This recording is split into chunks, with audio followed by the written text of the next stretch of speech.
Hey, I want you to pause for a second. I want you to forget the headlines, forget the stereotypes, forget the noise, and I want you to ask yourself one honest question. Why are people across the West, doctors, students, ex-pastors, athletes, moms, choosing Islam? Let me tell you something. This isn't about blind faith. This isn't about being born into a tradition. This is about people choosing Islam deliberately, thoughtfully, after study, questions, sometimes even resistance.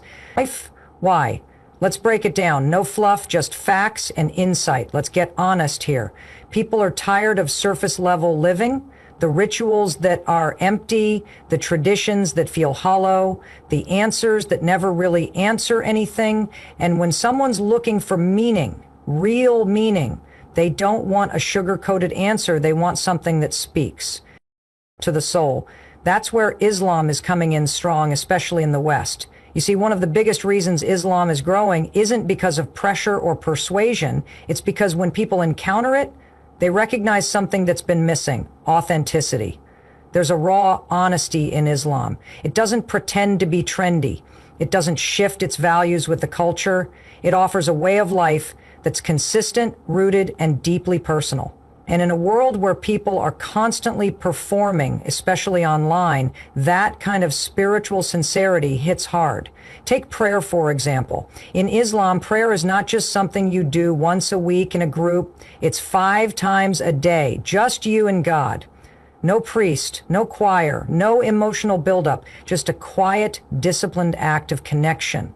You face the same direction, you say the same words taught over 1,400 years ago, and every move has meaning, down to the way you raise your hands, bow, and prostrate. It's not performance, it's presence. And people who discover Islam often say it's the first time they've ever felt like they were really talking to God, not talking about God. And that's just one part of it.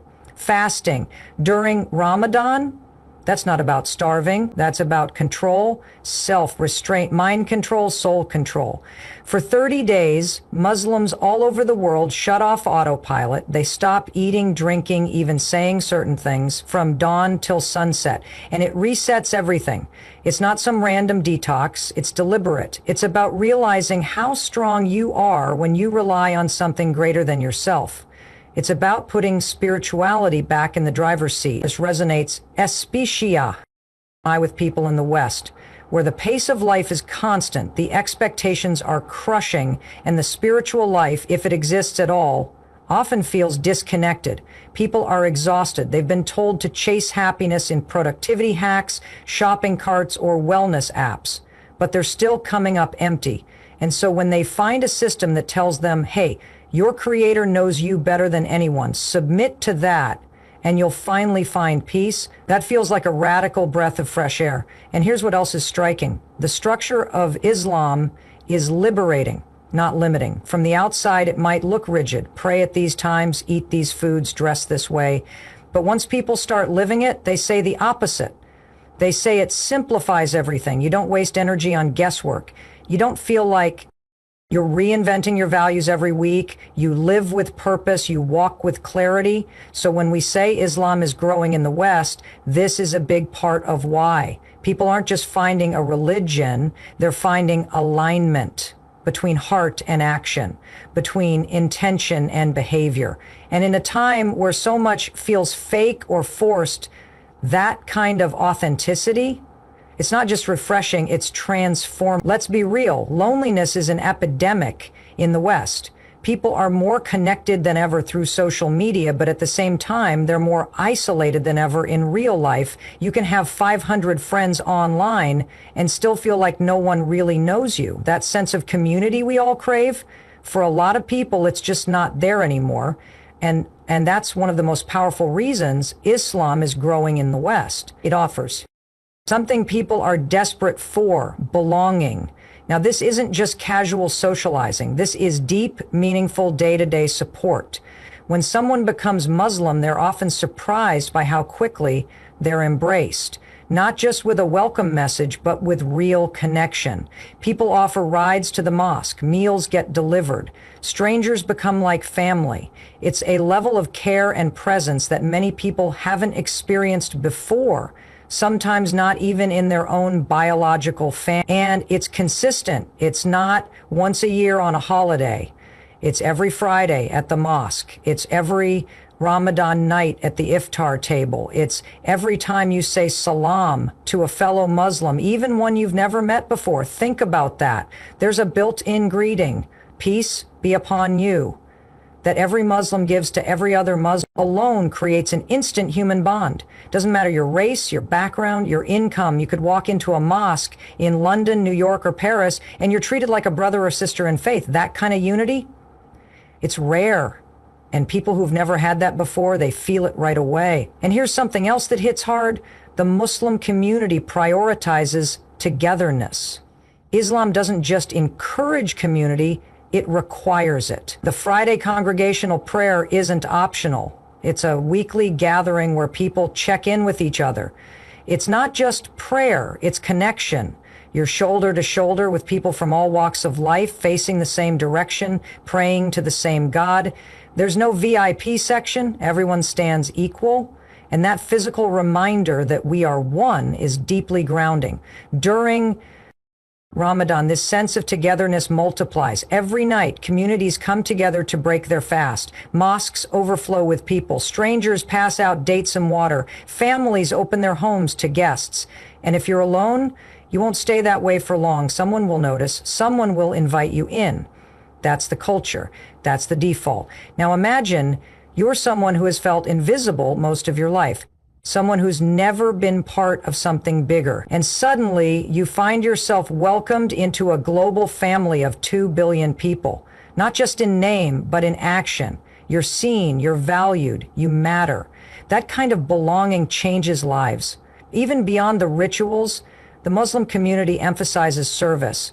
There's a constant push to help others, whether it's through charity, volunteering, or just showing up for someone in need. And when you give back like that, it doesn't just help the person you're serving, it heals something in you too. It builds self-worth.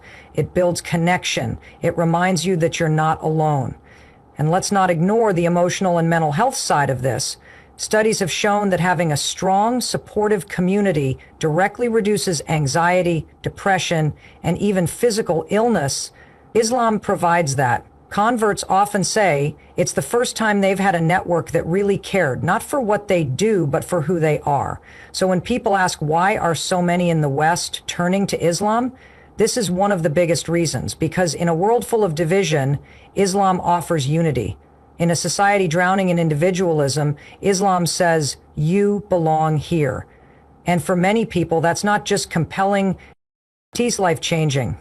Let's talk about something that doesn't get enough attention, how confusing religion has become for a lot of people in the West. For many, it feels like belief is this big, complicated puzzle. Contradictions in scripture, shifting moral stances, unclear theology, historical edits, and unanswered questions. And when you're genuinely looking for truth, that confusion becomes exhausting. You start to wonder, is there anything out there that just makes sense, that doesn't change every few decades, that has one message, one system, one God? That's where Islam steps in. And this is a huge reason it's growing so fast in the West, because it's not just spiritual. It's clear. The theology is simple, unchanging, and deeply logical. Islam teaches that there is only one God, no partners, no intermediaries, no divine family tree, just one creator, one message, one book. For people coming from backgrounds where belief feels like trying to solve a riddle, this kind of clarity is incredibly refreshing. Now let's get specific. In Islam, God is not portrayed as part of his creation. He's not human, he's not born, he doesn't die, he doesn't have a physical form. That alone is a huge shift for many people coming from religions where God is often represented through images, idols, or incarnations. Islam draws a firm line. God is beyond human limitation. He is all-knowing, all-powerful, and completely unique. That level of precision in theology attracts thinkers, people who want a belief system that doesn't just feel good, but makes sense intellectually. And here's what's remarkable. The core message of Islam has never changed. From the time of Prophet Muhammad over 1400 years ago, the same words, the same book, the Qur'an, have been preserved letter for letter, no additions, no revisions, no re-edits for modern culture. In a world where almost everything is up for debate, that kind of consistency stands out. The Qur'an itself invites this kind of investigation. It doesn't say just believe. It says reflect, ponder, question. We'll find verses where God is literally challenging the reader. Do they not reflect on the Qur'an? That's the tone. It's not about blind obedience. It's about conscious understanding. That's what appeals to so many people in the West who are skeptical by nature. They're not looking for tradition, they're looking for truth. And Islam gives them permission to think deeply and critically about it. This is why so many converts will tell you, I wasn't looking for religion, I was looking for answers.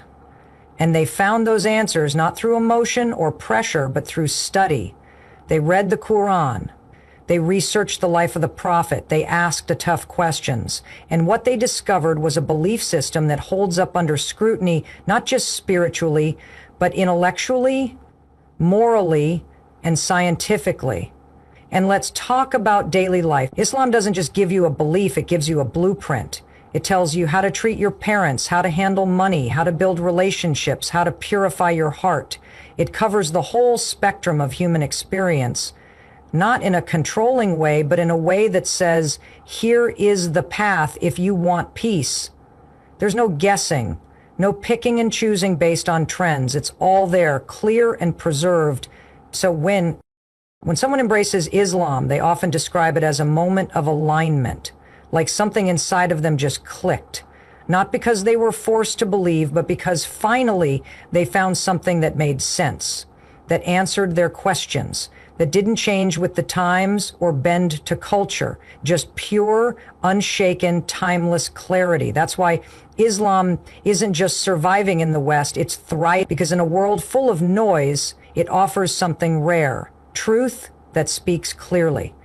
Let's just be real for a second. People in the West are hitting a wall. There's a growing sense that something isn't working. You've got more technology than ever, more freedom, more choices, more entertainment, more stuff, and yet anxiety is rising. Depression is skyrocketing. People are medicating, numbing, distracting, but they're not satisfied. They're not at peace. Because what the culture promised would bring fulfillment, success, independence, material wealth, pleasure, isn't delivering. And deep down, people feel it. That's the disillusionment. That's the silent crisis. Western culture has built its identity around individualism. You do you. Live your truth. Chase your dreams. And sure, on paper that sounds empowering, but when you're the only one responsible for defining meaning in your life, it becomes overwhelming. When you're constantly comparing yourself to filtered versions of other people's lives on social media, it becomes exhausting.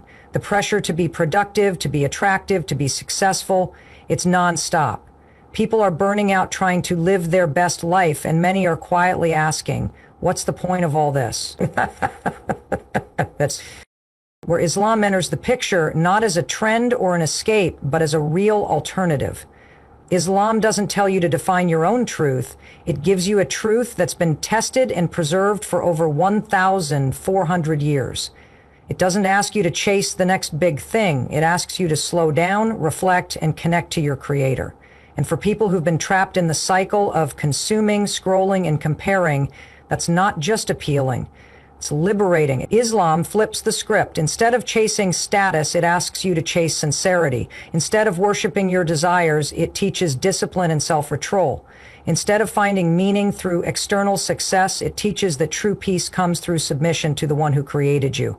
That message lands differently when everything else has failed to satisfy. And here's something important. Islam doesn't promise a perfect life. It doesn't sell some fantasy of constant happiness.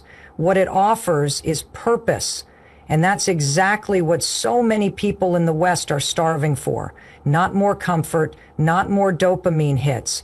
Purpose, a reason to wake up, a reason to suffer, a reason to live with intention. Islam provides that with clarity and depth. You see, a lot of converts to Islam in the West say the same thing. I had everything. I had the job, the apartment, the friends, the parties, but I still felt empty. They weren't lacking things, they were lacking direction. And when they encountered Islam, they found something that cut through all the noise. A faith that wasn't based on trends or politics, a system of life that gave structure, meaning, and dignity. Something that finally made sense in a world that often doesn't. And here's what makes it even more powerful. Islam doesn't just address your spiritual side. It integrates every part of your life. It gives you a schedule. It gives you moral boundaries. It gives you financial ethics, relationship advice, even emotional discipline. And that's exactly what people are looking for right now. A life that's not chaotic, but whole. A life where your soul, your habits, and your values are aligned. So yes, the culture is loud, it's flashy, but it's also wearing people down. And that's why Islam is growing, not because it's easy, but because it's real. It offers clarity in place of confusion, structure instead of chaos, purpose over pleasure. And when everything else has failed to bring peace, people are turning to what actually works. That's not hype, that's reality. Where people change beliefs like they change outfits. There's something powerful about a person who knows who they are and sticks with it. Muslims pray 5 times a day, fast for an entire month, wear modest clothes year-round, and follow the same ethical rules, whether it's easy or not. That kind of consistency builds trust, and trust builds influence. So when someone in the West sees that a person who's rooted, focused, disciplined, principled, they start asking, what do they have that I don't? And when they dig deeper and discover that it all comes from Islam, from submission to one God, from living with purpose, they start wondering if maybe, just maybe, that could work for them too. That's how Islam is growing, not just through books or sermons, but through living, breathing examples of resilience. Every Muslim who stands firm in their identity plants a seed in someone else's mind, a seed that says, you don't have to follow the crowd. You don't have to compromise your values. You can be different and be proud of it.